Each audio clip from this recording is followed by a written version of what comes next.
We are living in psychological hell, and part of the reason is because the front-facing camera phone has dictated so much tribalism into our lives. Let's look into the reasons why.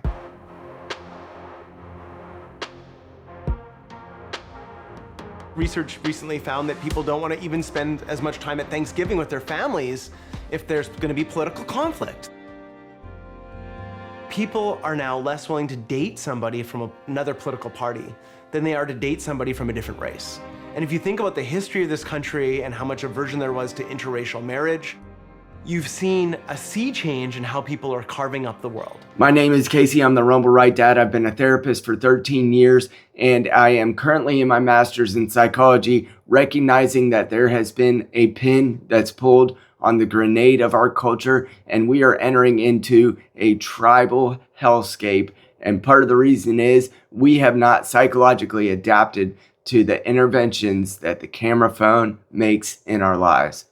We've seen how our tribal psychology plays out in these partisan politics. Humans initially grew up in small tribes, which made us identify with our in-group, be wary of those who look and act different than us, as well as seek status and recognition within our own social circles and conform to norms to avoid social impairment. Since the advent of the camera phone in the early 2000s, we can instantly capture the social behavior that falls outside of our in-group norms, and then we can broadcast that out to a wide audience, which think about some of the Summer of Love during 2020, some of the things that happened then, broadcast it out. The Daniel Penny situation or any of the Diddy trial, any of these major events that just signal like we are an in-group versus an out-group, and the reactions to that go throughout the entirety of our culture, and now we can be praised or judged on our behavior within minutes and by a much larger circle than our initial tribe would have been 100 or 200 years ago. Trend about increasing polarization is, of course, technology. So the internet, the blogosphere, 24/7 news channels has now made it easy for partisans to tune in to people that they agree with. Tribalism isn't just about who you are against, it is about who you are for. And when we get to signal our virtue or the ways that we act in accordance with our tribe online, we get instant gratification in a direct correlation to how crazy our behavior was within our in-group. So if we say something that is only popular or only acceptable within our in-group, and we get likes, comments, and followers because of that, then naturally we will get a reward system set up for our behavior to be more preferential within our in-group, and that makes it that we siloed ourselves. So the same is happening on the other side. And if it's okay within my in-group to say that, pride is a sin, and on the other in-group it says that sin should be held in pride, and we should be proud of our sin, then ultimately we just continue to silo ourselves in ways that has led to the hellscape of tribalism that we currently live in. Posting a video of a political stance isn't just about a message, it's about social alliance and status within your tribe. When we only affiliate with the in-group and have no contact with the out-group, when the out-group becomes this sort of fictitious enemy that only does horrible things, I think one worry about the current media that we have, particularly social media and so on, is that we can wind up in these echo chambers where we're only talking to other members of our in-group. Before the camera phone, our tribal enforcement happened in whispers or in newspapers at worst, or over the phone, even in the 60s and 70s, or you were simply yelling at your neighbor's children from across the yard. Now, someone records someone's behavior and blasts it out, makes someone viral, they get doxxed, they get put on blast in front of an entire culture, and we've just broadened the social impact of our behavior. A woman calls the police on someone in a park, it's caught on camera. Within hours, she's globally condemned. The tribe and the pack respond.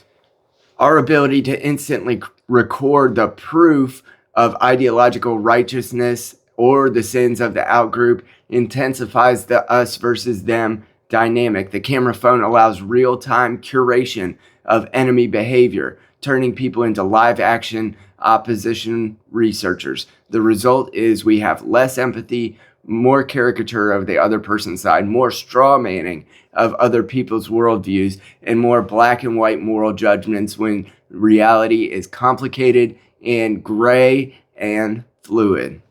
And what we're now beginning to understand is that it doesn't just lead to people saying nasty things on Facebook, but it actually makes people significantly more prone to real-world violence. You can look back to all of the wars, all of the conflicts we've seen over human history, like over the long human history.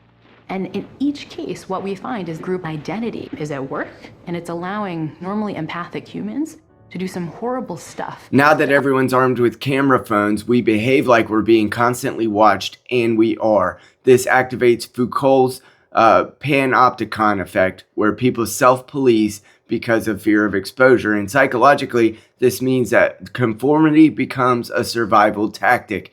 And when the governments add pressure, when our tribes add pressure, this conformity can become overwhelming. You're likely to wear a mask, avoid certain words, signal your beliefs, even if you don't personally believe them or you aren't convicted of them, and you avoid being the next viral target. Don't look at the male gaze, don't look at other people, don't say those certain words, and now we're being recorded at all times, and the pressure is immense. We've seen it even recently with Joey Swoll, where the pressure eventually becomes overwhelming, and it's impossible for people in the public spotlight to ever feel that they're safe to go outside of what it is that their in-group expects of them.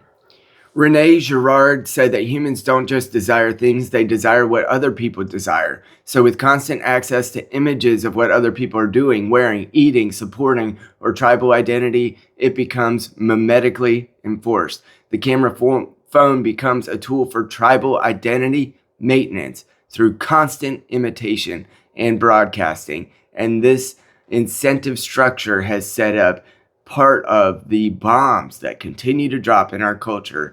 And the good news is our cycle and our short-term memory is strong, but it's short.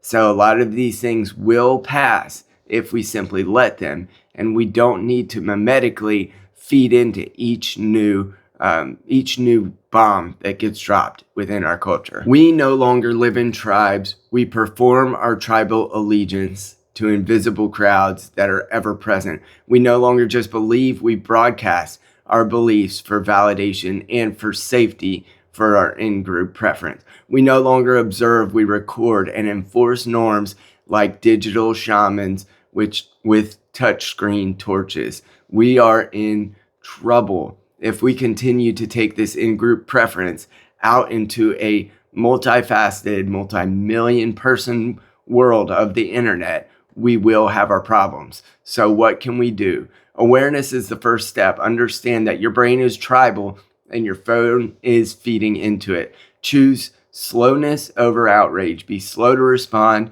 quick with love, and slow to anger. Pause before joining the digital mob.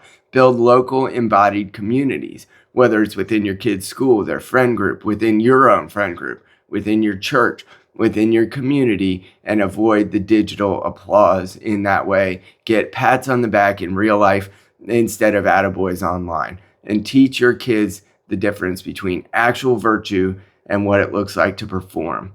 I hope that this can be a service to you. Thank God that we have the creator of the universe on our side who ultimately knows the end course of humanity, but we still are called to and should engage in the fight until that time comes when we can be called home. Thank you for listening and watching. And if this is of any service to you, please like, share, and subscribe. And I am so graced and blessed by the 1,966 people that have chosen to subscribe to a Midwestern, middling, not even moderately attractive man who's spouting off about conservative ideas, psychology, parenting, and Christian values. Thank you so much.